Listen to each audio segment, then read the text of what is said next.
Welcome back to Turf Show Times, the podcast. It's a Rams podcast, and making sure my audio levels are high enough here. So pardon me.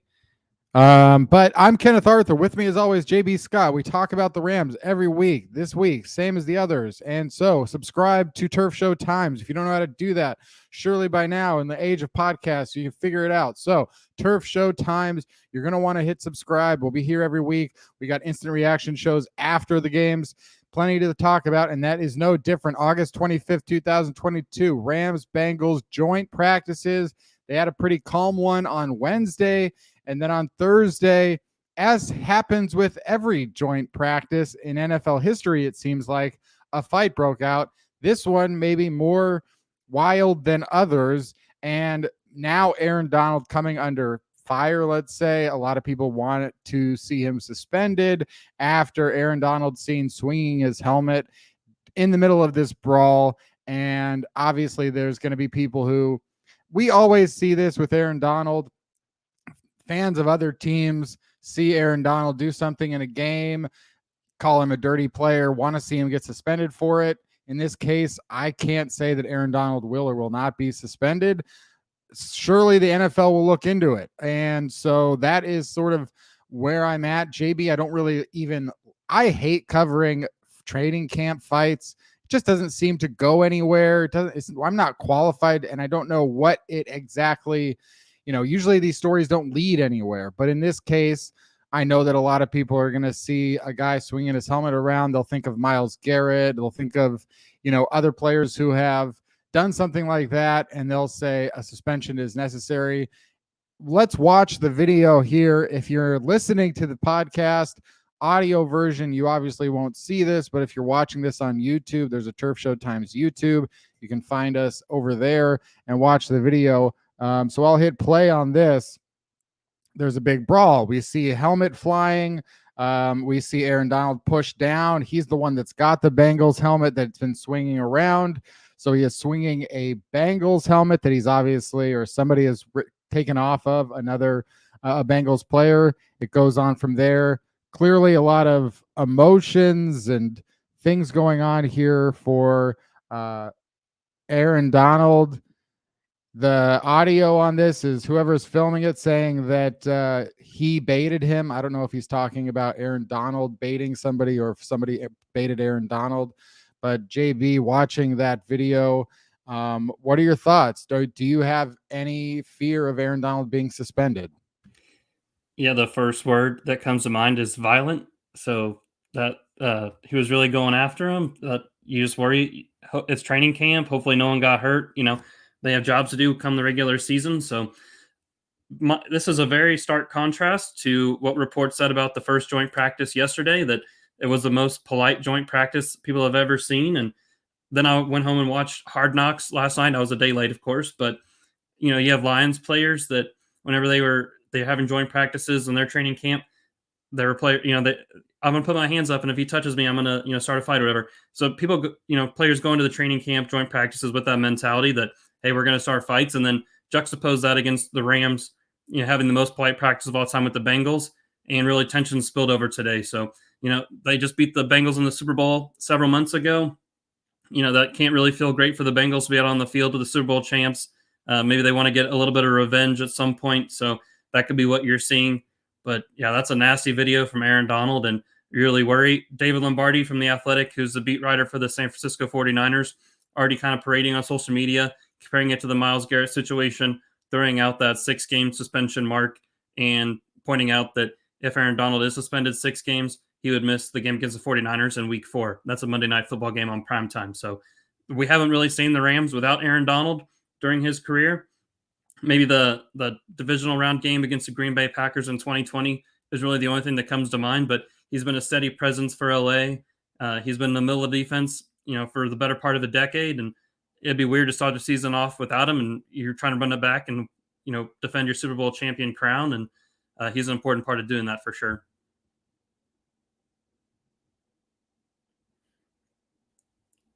Do you have any thoughts, Ken? Sorry, I keep on forgetting the mute button sometimes. Yes, after the brawl, Adam Schefter saying, "Oh, this is assault." I posted this on turfshowtimes.com. Adam Schefter seemed very. It was funny because it's like Adam Schefter didn't just say like what he said. He was so proud of what he said, he clipped it and posted it to Twitter immediately, which is just like, yeah, what did you see out there? And Adam Schefter, watching the video, and all he could say was assault. So accusing Aaron Donald basically of a crime.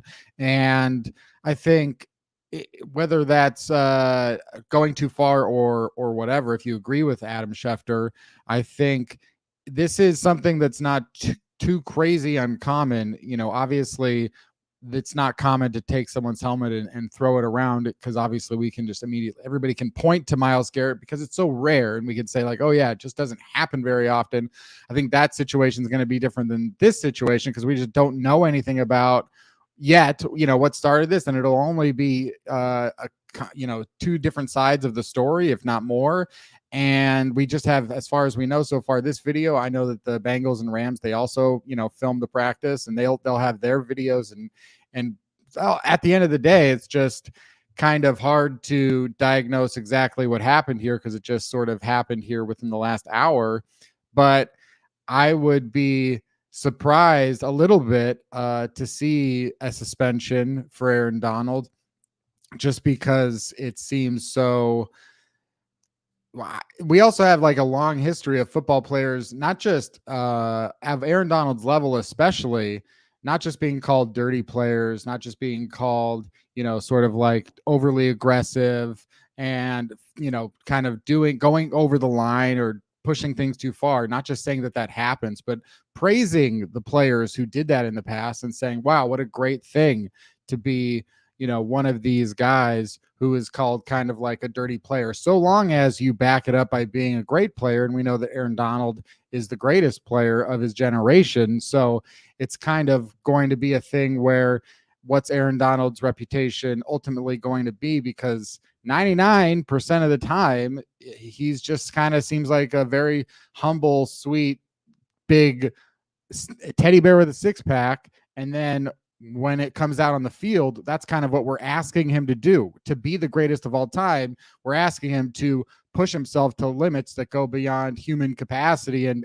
to be, to be that aggressive is what makes him the greatest player of his generation, outside of the quarterback position, which is just kind of like a different thing for me. But do you see Aaron Donald as a dirty player over his 8 years with the Rams, going into his 9th training camp? These moments happen for him, but it's so rare, it's so sporadic, and it's kind of not as clear as it is with Sue, who, is doing things right there that we're like, that's too far, and it's right in our face. Do you see him as a dirty player?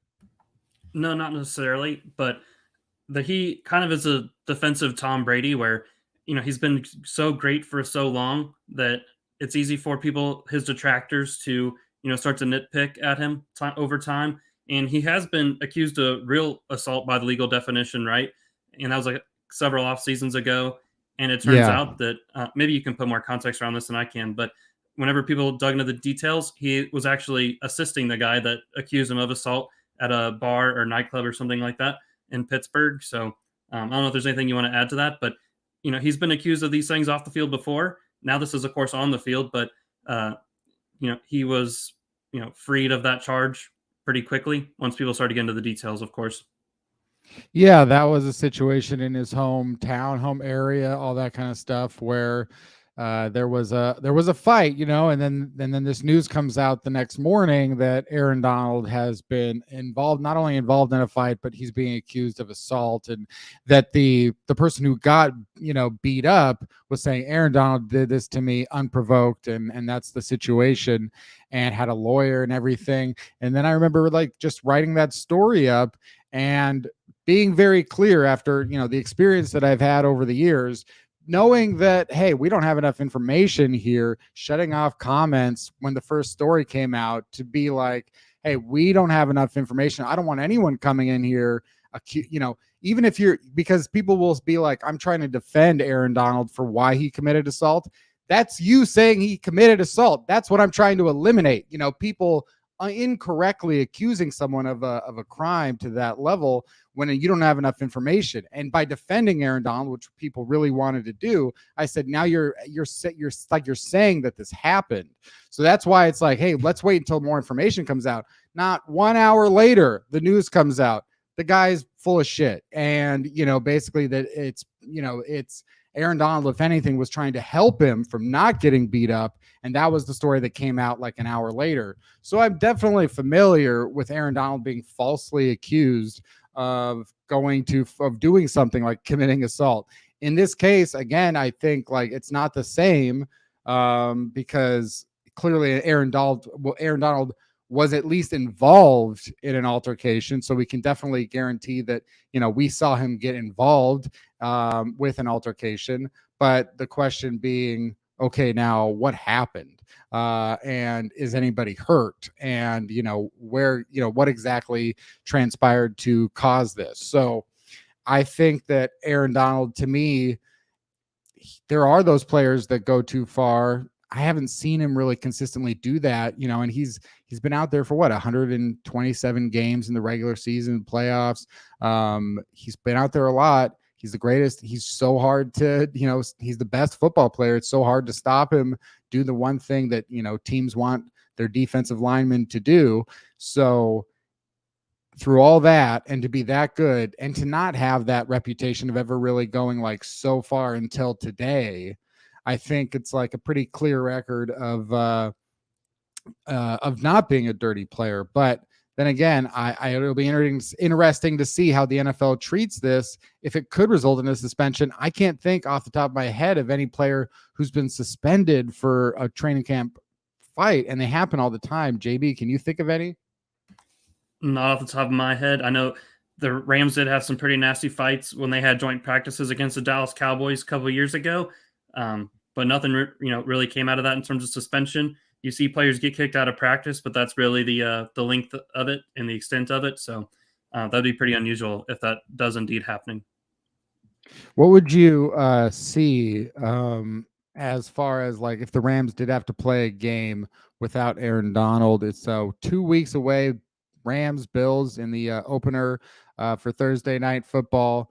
And, if they had to play in that game without him, you said we haven't seen that very often. We saw a lesser version of Aaron Donald in the playoffs a couple of years ago against the Green Bay Packers with his ribs injury, and that wasn't very good. The Rams feel pretty good about their defensive line going into the year around Aaron Donald. You've got Jonah Williams showing out, pretty well here in the preseason. How would you expect that to go, a game without Aaron Donald? Yeah, and that week one matchup against the Bills, they've had some injuries on the interior offensive line. They've kind of tried to assemble that unit affordably and haven't really invested, made significant investments in star players, something like that. So Aaron Donald should be licking his lips for week one against the Buffalo Bills and really have the opportunity to get after Josh Allen. So that's the weak part of their offense.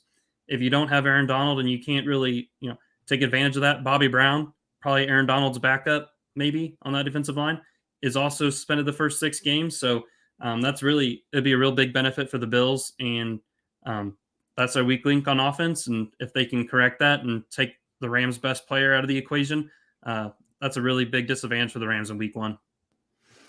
Yeah, it's and this is a game where you're talking about two teams that were two of the best in the NFL last year, expected to be two of the best in the NFL this year. That we talked about Rams Bills, not long ago, I think in last week's podcast, and that's a team that's going to be bringing maybe the MVP of this year's league, this league year here with Josh Allen at quarterback. And, the big hyped up anticipation is Aaron Donald versus Josh Allen. Are you as high on the Bills? Do you see them as the favorite in the AFC? Yeah, I don't see any reason why they shouldn't be the favorite. It's just going to be the AFC in general is going to be such a tough competition that you might see a team similar to the Bengals a year ago squeak out of that, unexpectedly, just because it's going to be the margin's going to be so razor thin. But yeah, they're in the herd, they're in the front runners, and there's really no one that's seemingly going to knock them off in September or August at this point. So we're going to have to let it play out over the season, of course. We're welcoming in a few fans out there because I've tweeted out the link for the first time I've thought to do that. So, to recap some of this Aaron Donald brawl talk for anybody just joining the show, a lot of concern here with Aaron Donald being involved in a altercation at Rams practice against the Bengals, swinging the helmet and not looking as great on video. We'll play the video again if you're watching the video version. JB, we can see this picture here of Aaron Donald, maybe looking like the scariest person alive, just like about to hurt somebody. It seems like if he wants to, with Not a that guy you want to Bengals pick helmet. a fight with for sure. Yeah, and we see in the background there, the Bengals player, kind of just there, I guess. But because it's clearly here with Aaron Donald. He did stop after he like kind of got pushed to the ground. It seemed like Aaron Donald was able to be pushed to the side. So there wasn't a follow-up on that. Do you think that what are the odds here, you think, of these last 2 days of practices? Wouldn't you at some point, if you were on the Rams, maybe say something like, didn't win the Super Bowl, did you? Like something like, well, about the Super Bowl. Do you think that would have had any reason to start some fights today? Yeah, I mean, if you're the Bengals, it really can't feel good, right? And it's an emotional loss. We saw how emotional Joe Burrow was after that game when he, gets tossed around by Aaron Donald. The pass was incomplete and he falls down in tears. So, we saw how long it took Sean McVay to go over that 2018 Super Bowl loss to the New England Patriots, and I wouldn't be surprised if Zach Taylor and the Bengals are in the same boat. So, yeah, there's emotions are going to flying high, and they had the most polite joint training camp practice yesterday, and maybe it was too good to be true, and the emotions really spilled over today. Okay, here's an important designation by Tom Pelissero of the NFL Network, tweeting out it's clubs, not the NFL, who are responsible for overseeing conduct of players at practice, including joint practices. So fair to say league discipline for Aaron Donald or anyone else in today's fight, I'll just say fight, Tom, is unlikely. So that would seem to indicate that no, not a suspension coming for Aaron Donald. JB, it seems like if it's up to the Rams, probably safe to say that he'll play against the Bills. So we can maybe rule that out for now. Maybe a fine is more likely at this point. Whenever you have the opening Thursday night game at SoFi Stadium, it's going to be hard to make Aaron Donald sit out of that contest. So maybe it hurts him more to hit him in the wallet, hit him in the pocketbook, and maybe the fine's the better punishment at this point. Yeah, very true. Something to do there. Because, obviously I think coaches, they went in, Zach Taylor, Sean McVay, friends going into this, thinking, yeah, we're not going to do any tackling. It's going to be a little bit softer out there. Let's just get some things moved in here. But as Julio Zepeda Jr. says here in the comments, it was not a great idea to do a joint practice with the Bengals 6 months after the Super Bowl. One thing about that, Julio, is that Zach Taylor saying this week, that they probably would not have done a joint practice because, they had gone so deep in the playoffs that by the time that it was, they were able to start talking about that kind of stuff, the other teams had already agreed to do joint practices with other teams. Not every team does a joint practice. It's not, a thing that everybody does. So almost these things didn't happen until Sean McVay and Zach Taylor, as friends, got on the phone and decided, okay, let's do it. Let's do a joint practice, and, they've got the preseason game coming up this Saturday. And so they do the joint practice. But I also think you're right in that it kind of, like I said, how could there not be a conversation out there on the field if you're Jalen Ramsey? Of the Jalen Ramseys, you remember that guy, Jalen Ramsey, the guy who talks trash and thinks he's the best and is the best, and all that, where he's out there facing off against Jamar Chase, and everybody else out there in Twitter land and the world is saying like, oh, we love Jamar Chase, he's the truth, we love Jamar Chase, he's great. If you're Jalen Ramsey, you're not going to remind Jamar Chase once, maybe twice, hey, do you remember that Super Bowl? Do you remember that game we won? Like, that's something that sounds like Jalen Ramsey. That's something that sounds like, maybe Aaron Donald, the guy that wants to get in the head of someone. They don't want to hear that you can't tackle or that this is not full 100%. That's why I think it's like these joint practices are recipes for fighting. You can't fight in a game because, as Tom Pelissero notes, these are up to the teams to decide about suspensions. But if you do it in a game like your Myles Garrett, that's why you get suspended for 6 games. So when you say, well, let's do a joint practice, that is a recipe for a fight, because you've got guys who are not allowed to get into fights with players maybe they don't like, maybe they hate, maybe they're like they're contained during a game, because if they screw up then they lose money, then they lose game time. But if you tell these players now, you get a guy like Aaron Donald, the best player in the world, and you tell him to go out there in a practice. And by the way, if you want to throw a helmet around, nothing bad is going to happen to you. So, if that's the case, then you're asking for these joint practices to be recipes for fights. There's no real consequences. And, I'm not even saying that's right or wrong. I'm just saying it's the fact. It's the fact of the matter that, when you ask these players, that's why every single joint practice, what happens? A fight, a brawl, every single time. I don't like covering them because they're just so boring to me. They happen so often. They're so expected. I don't like writing expected news as much as I like writing unexpected news, which is why I wrote today about the fight. What I was not expecting was for Adam Schefter to go on ESPN and say that Aaron Donald had committed assault.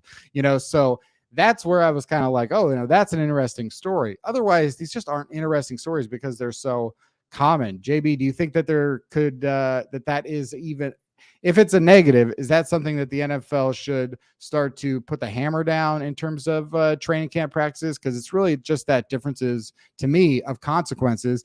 The reason that they don't do it in games, if they were told this is just like the NHL, you can get all the fights you want, it'll make you a bigger star if you do it, it would be a much different sport. But the NFL doesn't like that. Would you change anything? I don't know if it's gotten to the point where I'd change it, but it really is unfortunate because, we know how controversial it was for Sean McVay back, since 2018 to rest starters and key contributors in the preseason.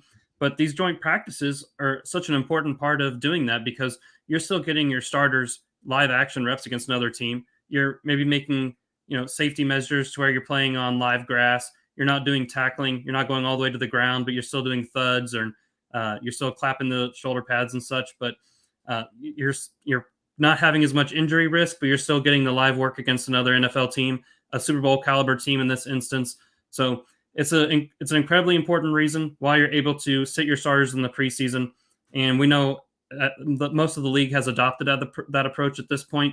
And there's still the old guard that's rushing starters out there and playing. And we're seeing guys like Zach Wilson get injured, of course, and it looks worse and worse by the day. But these joint practices are so important to getting your starters ready for the regular season. And if fights are going to ruin that benefit for teams, that's just really unfortunate. And I hope we don't see that. And you know what else? Another reason that these fights are almost guaranteed to happen and that they're by design, by choice.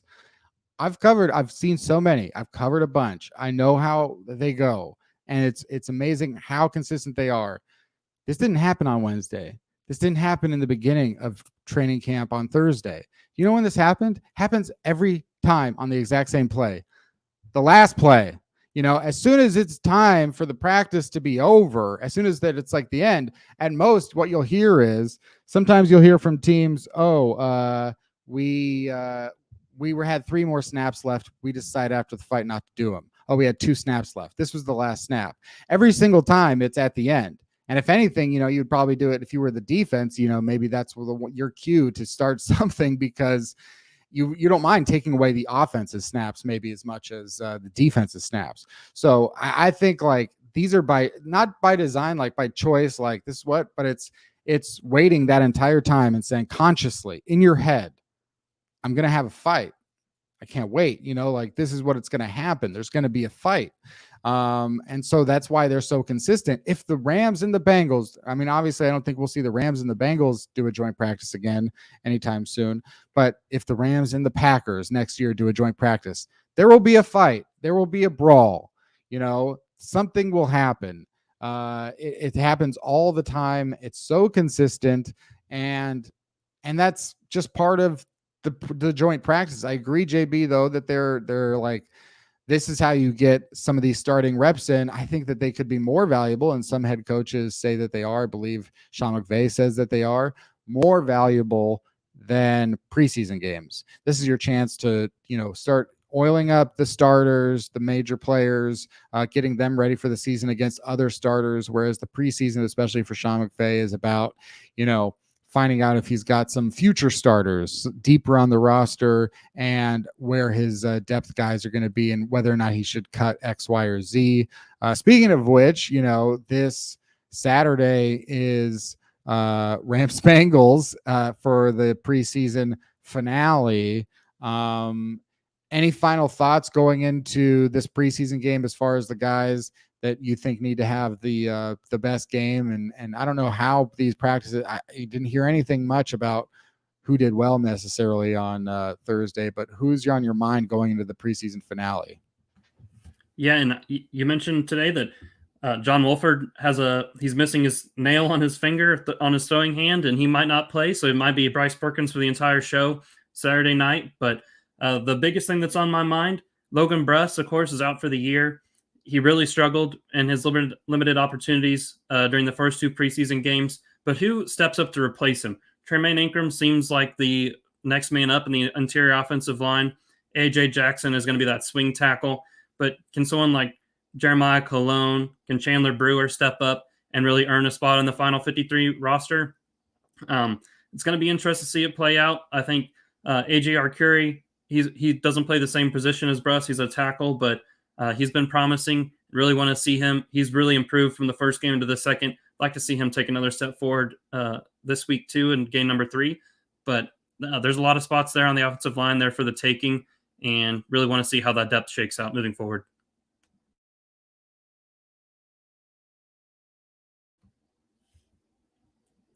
Yeah, I think it will be interesting on the quarterback position, like we talked about, because you want to get these wide receiver reps. Lance McCutcheon seems like he's faring well with Bryce Perkins too. So maybe at running back, Kyron Williams seems like he got most of the reps with the ones against the Bengals in these joint practices. We're probably going to see Jake Funk on Saturday with Raymond Calais. Do either one of those guys make the roster? I think if they got a shot Saturday in order to do so. Yeah. Do you think that here with John Wolford, Bryce Perkins, we had a preseason game last week, of course, that saw a bit of both. So are you feeling, we've talked about the odds here of Matthew Stafford missing a game or being held out of a game this season. Are you feeling any differently between seeing Wolford or Perkins in that scenario? Yeah, Wolford's mobility, I really forgot how mobile he was, and his survivability in that pocket. He's just so quick on the outside. He looks like Mighty Mouse or something running around the edge. So I really did have confidence. He was sacked 5 times, but really he was under pressure as soon as the ball got snapped, and he was able to buy time to get the ball to wide receivers. I do worry if Bryce Perkins comes in a regular season game, does that effectively cover Cooper Kupp and Allen Robinson for the defense? Are they less dangerous threats that the defense has to worry about with him in the game? Just because maybe his legs become the primary threat, and you can maybe single up Cooper Kupp and Allen Robinson down the field. I think John Wolford gives you the opportunity to maintain the same level of production with your wide receivers with him in the game versus Perkins. So I do worry about the depth at quarterback, but I'm encouraged by what I've seen with John Wolford, albeit a limited opportunity, and he was under constant duress. So take it with a grain of salt, of course. Do you think that it's a very simple question, offense, defense, what's the Rams' strength to the season? Yeah, I think it's offense. I think it's a wide receiver core. I think they're going to do some big things. Not only do you have the top 2 in Kupp and Robinson, but they go 6, maybe 7 deep this year, and that's really exciting. So treat them like a basketball team, give them different skill sets and use them in a variety of ways, and just stress the defense in as many ways as possible. It's going to be cool to see how Sean McVay puts them to the test. Yeah, it's going to be interesting on the receivers. Are you at all concerned about the running backs? We saw Kyron Williams getting more work now, back from his injury, and Kyron Williams in these practices getting more work and catching passes from Matthew Stafford, and thinking about that, how do you utilize that third down role best this season with regards to Cam Akers coming back and this being the contract year for Darrell Henderson? Are you feeling confident in the Rams running back group?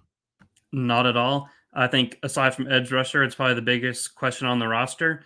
And Kyron Williams, maybe he's the Darrell Henderson replacement next year. Not sure exactly how he fits into the offense this year. We're probably going to see him Saturday night in the preseason. That'll be our first, view of him in live action. So, is he more of a receiving back? Can he be physical in the run? Take the ball up between the tackles. That's a big question that we need to see of him.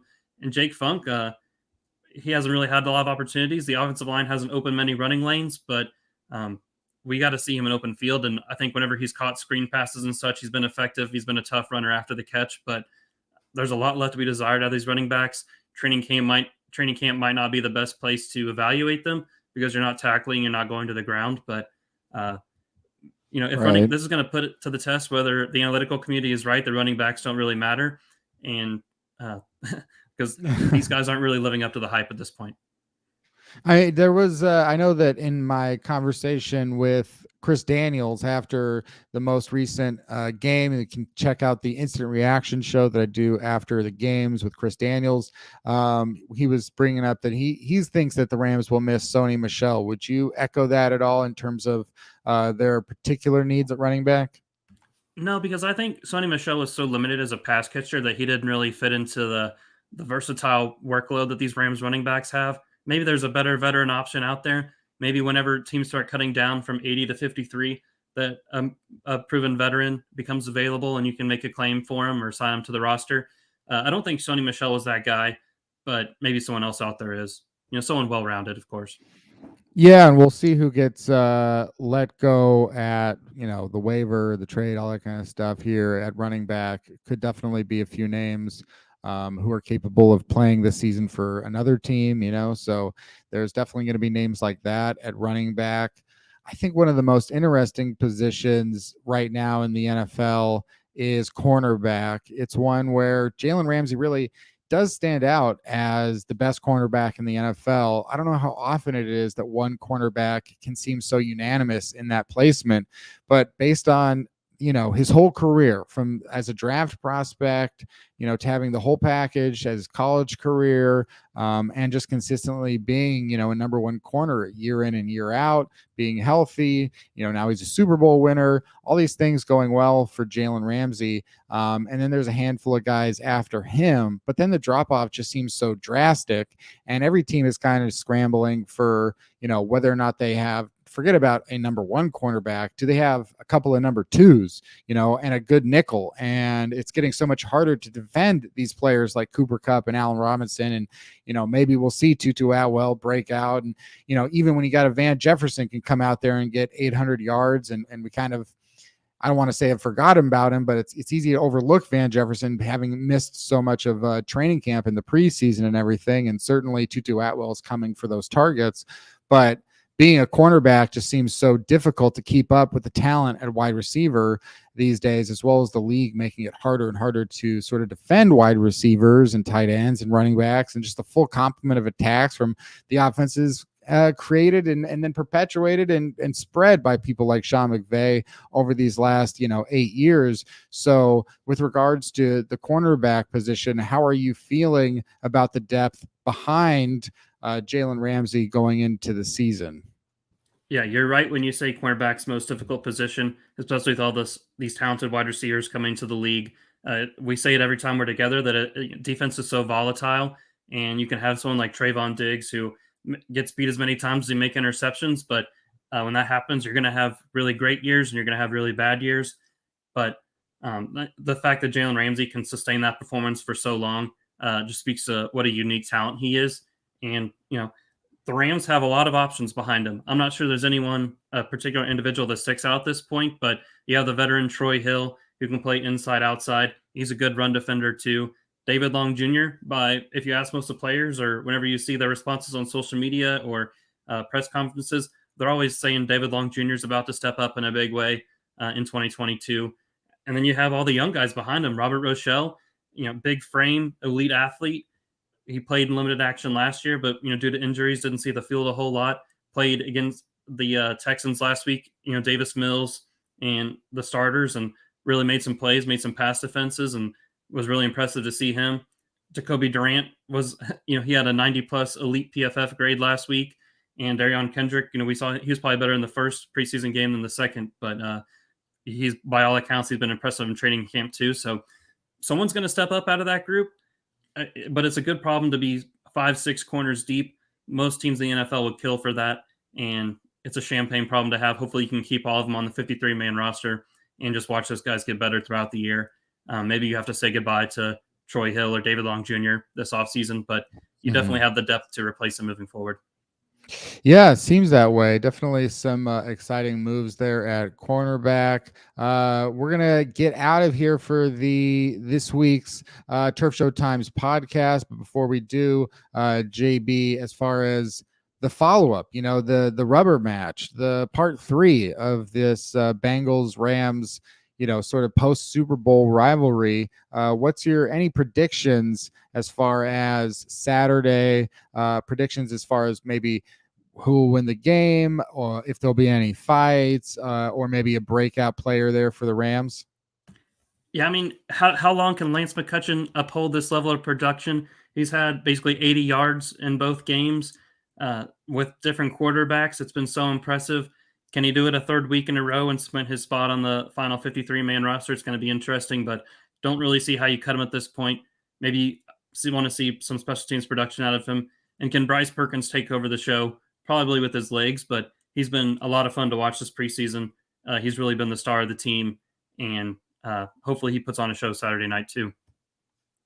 Yeah, and I'll just add to that as we get out of here. Make sure to subscribe to Turf Show Times on your podcast apps. You can also watch the video version of this on YouTube at the Turf Show Times YouTube channel. But yeah, last words on Lance McCutcheon. I think it's interesting, these designations as like undrafted free agent versus like a drafted guy. As far as an undrafted free agent goes, basically the same as a 7th round pick. And in Lance McCutcheon's case, I think any team would look at him and go, hey, look, he's a rookie. He's just coming in and he's hot right away. We would take this differently if it was his 3rd year. We would take this differently if it was his 2nd year. We would take this differently, if it had come with, yeah, you're right, like one quarterback. This is coming with no matter who's out there.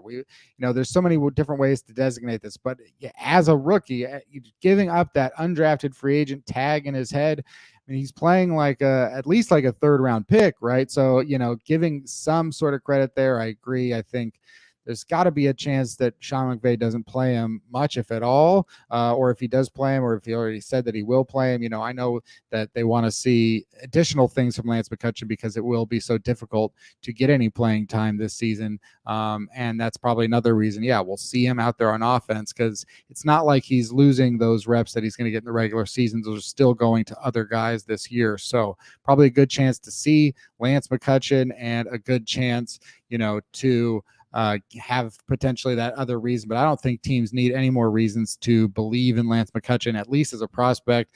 I can definitely look around at the rosters, and all the number 4, number 5 wide receivers, I'm sure, could come up with at least a dozen who I would rather have Lance McCutcheon than. So that's it for this episode of Turf Show Times. Hit the subscribe button. Be back after the next Rams game is this Saturday against the Bengals at 3 p.m. Pacific.